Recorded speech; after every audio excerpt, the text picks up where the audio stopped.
Bonjour à tous, bienvenue sur cette nouvelle vidéo. Je vais vous montrer ici comment réaliser vous-même votre propre biais avec appareil. Il y a aussi une autre vidéo disponible pour réaliser votre biais sans appareil. Le lien se trouve juste ici en haut à droite. Alors à quoi sert le biais? Le biais permet de faire des finitions sur des accessoires ou des vêtements, notamment lorsqu'il y a des arrondis, ce qui n'est pas possible de faire avec une bande coupée dans le droit fil. Et donc ça apporte des jolies finitions nickel sur accessoires ou bien aussi sur des vêtements comme des emmanchures ou bien des encolures. Alors tout d'abord, qu'est-ce que le biais? Il faut savoir que le tissu est composé de deux sens.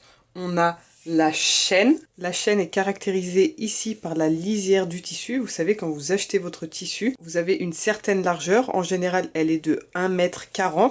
Et vous définissez vous-même la dimension que vous voulez acheter. Par exemple, si vous voulez 1 mètre pour faire une longue jupe, c'est ce mètre ici qui correspond à la lisière et c'est le sens dans lequel sera découpée votre jupe, par exemple. Lorsque vous n'avez pas la lisière visible, pour définir le droit fil, donc la chaîne de votre tissu, c'est en fait là où le tissu n'a aucune élasticité. Il suffit de tirer dessus pour voir la différence, vous voyez, comme ceci ou comme cela. Je vois qu'il y a tout de même bien plus d'élasticité dans ce sens que dans celui-ci. Ma chaîne est donc comme ceci, c'est mon droit fil, et l'autre sens s'appelle la trame. Je vous ai donc dessiné ici la chaîne, ici c'est ma trame, ça forme donc un angle droit, et le biais c'est tout simplement la diagonale qui vient couper ici à 45 degrés. Alors l'idéal pour tracer son biais, c'est tout simplement d'avoir un tapis auto-cicatrisant comme le mien ici dessous. Comme ça vous pouvez utiliser non seulement les tracés qui s'y trouvent, vous voyez là on a bien une ligne verticale, une horizontale et on a même les diagonales qui correspondent à notre biais. Je peux donc venir poser mon tissu comme ceci dans un angle droit et ensuite mon biais c'est le prolongement de ma ligne ici. Et avec un cutter rotatif tel que celui-ci, vous pouvez facilement couper vos biais sans même avoir besoin de les tracer. Pour couper avec un cutter rotatif, vous avez absolument besoin d'une règle en plastique telle que celle-ci, règle à patchwork. Si vous n'avez pas ces instruments, vous pouvez bien entendu tracer vos biais tout simplement avec une règle et un stylo. Et pour trouver votre biais, vous avez juste à venir plier votre trame sur votre chaîne et le biais sera tout simplement là où un pli est formé. Donc là par exemple je vais venir tracer une première ligne dans ma chute de tissu, donc sur le pli qui a été formé en pliant mon tissu en deux. Maintenant pour pouvoir tracer nos lignes parallèles à la première, on a besoin de définir la largeur totale de son biais. Alors avec le petit appareil, il suffit de regarder au dos de son appareil. Là c'est écrit 18 mm. Alors 18 mm c'est la taille que le biais fait fini comme celui-ci qui vient du commerce acheté tout près. Donc 18 mm, mais sachant qu'il est replié de chaque côté, en fait, lorsqu'il est déplié, il fait le double, ça veut dire 36, soit 3,6 cm. Donc si je veux un biais qui rentre là-dedans dans mon petit appareil, il me faut des bandes de 3,6. Pour celui-ci, par exemple, beaucoup plus petit, de 12 mm, il me faudra des bandes du double, 12 x 2, 24 mm, 2 cm,4. Donc là, il suffit de venir tracer une perpendiculaire à 3,6 par rapport à ma première ligne.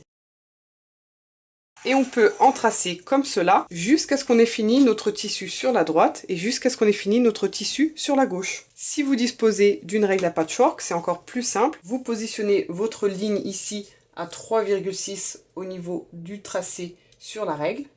Et voilà le travail. Si vous n'avez pas le cutter rotatif, vous allez pouvoir venir tout découper au ciseau vos petites lignes. Et si par contre vous avez votre cutter rotatif, il vous suffit de venir vous positionner à chaque fois ici à 3,6 et à couper directement. Et on répète cette opération plusieurs fois. Maintenant que les bandes sont coupées, nous allons pouvoir les assembler. Alors si vous coupez votre biais dès le début dans un carré bien régulier, vous allez automatiquement avoir des pointes au bout de vos bandes. Et là, si on se met sur l'endroit, le but c'est d'avoir ces bandes en continu.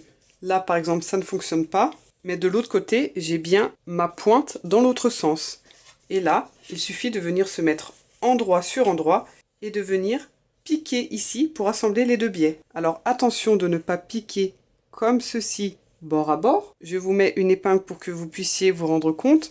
Si je pique bord à bord ici, voilà ce qui se passe. on a vraiment un décalage entre nos deux bandes. Il faut venir mettre ces deux bandes plutôt comme ceci, afin d'obtenir une pointe de ce côté et une pointe de l'autre côté. Il faut que vos deux bandes se rencontrent ici, à 1 cm du bord. Ainsi, lorsque je pique ici, mes deux bandes sont bien en continuité l'une avec l'autre. Voici ce que j'obtiens après assemblage et je n'ai plus qu'à venir découper tout ce qui dépasse ici pour avoir un joli biais continu. Et ici, on passe bien le fer à repasser pour ouvrir les coutures. Deuxième technique, bien évidemment, si vous n'êtes pas à l'aise avec cette histoire de pointe, vous pouvez couper toutes vos bandes en angle droit ici. Et là, ce que vous allez faire, c'est vous positionner donc bien endroit sur endroit. Alors j'ai choisi exprès un tissu où on voit bien la différence entre les deux. Et vous allez placer vos deux bandes perpendiculairement afin d'avoir bien un angle droit ici et ici. Et là, on va venir piquer comme ceci dans la diagonale. Alors je vais vous montrer, je vais le tracer pour que vous puissiez bien voir. Voilà où nous avons besoin de piquer. Je mets une épingle pour que vous puissiez vous rendre compte.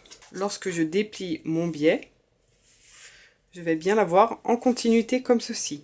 Bien entendu, tout ce qui dépasse ici, on va venir ensuite le couper à 1 cm. Pourquoi je ne pique pas dans l'autre diagonale? Voici ce qu'il se passe. Mon tissu part dans l'autre sens. Donc si vous n'êtes pas sûr de vous, faites juste une simulation comme ceci avec l'épingle. Vous allez vite vous rendre compte dans quel sens il faut tourner. Et on peut continuer. Alors j'ai raccourci un peu ma bande ici pour pas être hors cadre. J'ai mon premier croisement ici, je vais en faire un deuxième ici. Alors évidemment on ne pose pas son biais comme ceci parce qu'on aurait l'endroit sur l'envers. On ne le pose pas comme ceci non plus, il faut vraiment avoir endroit sur endroit, comme ceci. Et là pareil, je vais venir faire ma diagonale. Alors bien dans ce sens, pour que lorsque j'ouvre, j'ai bien mon biais en continuité comme ceci. Prochain croisement, je fais la même chose, endroit sur endroit, et je pique comme ceci. Après, c'est vraiment une question de logique pour connaître le sens. Vous allez faire quelques essais et vite vous rendre compte dans quelle diagonale il faut piquer. Et vous allez donc pouvoir relier toutes vos bandes comme ceci, l'une après les autres, en faisant comme une coquille d'escargot carré. Et on va pouvoir passer à la machine. Donc là, c'est où j'avais tracé ma ligne, donc facile, je pique dessus. Alors certains disent de ne pas faire de nœuds au début à la fin pour éviter les surépaisseurs. Personnellement, je vous conseille d'en faire quand même un petit peu, sinon après on a le risque d'avoir ces biais qui se détachent au niveau des raccords. Alors ici, j'avais juste mis une épingle pour montrer le sens de ma diagonale, et ça se passe exactement pareil. Donc comme je vous l'ai dit avant, on n'a plus qu'à venir découper ici à 1 cm tout ce qui dépasse. Et on va passer au fer à repasser pour plier tout ça. Alors là, tout d'abord, on va venir ouvrir toutes ces coutures ici et bien les repasser ouvertes pour éviter justement d'avoir des surépaisseurs.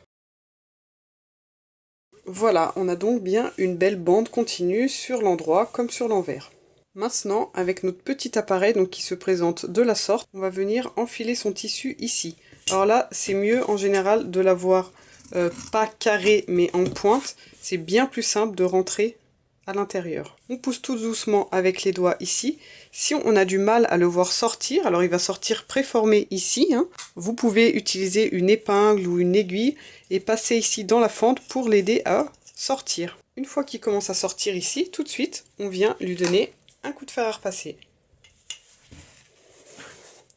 On tire sur son biais et tous les quelques centimètres, on vient repasser. Ensuite, il suffit de passer le fer et en même temps de venir tirer sur son appareil ici, vous voyez, avec la petite poignée.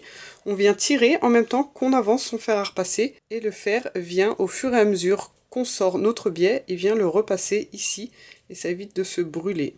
Vous pouvez mettre de la vapeur, là j'en mets pas pour pas cacher toute la caméra avec la vapeur et ainsi de suite jusqu'au bout. Lorsqu'on arrive à un raccord, on continue pareil. Normalement, il n'y a pas de raison que ça bloque. Vous voyez, là, je suis passée par-dessus. Et voici ce que ça donne ici à l'intérieur. Voilà, vous pouvez faire des mètres, des kilomètres de biais de la sorte, de façon facile et efficace. Au final, lorsque votre biais sera posé, il sera bien comme ceci, vous voyez, tout joli. Et voilà, j'espère que vous avez apprécié cette vidéo. Vous allez pouvoir faire des kilomètres de biais et ensuite, bien entendu, il faut le stocker, tout ce biais. Alors, une petite carte de visite, un petit carton, un rouleau vide de biais déjà achetés et on a juste à venir l'enrouler tout autour comme ceci.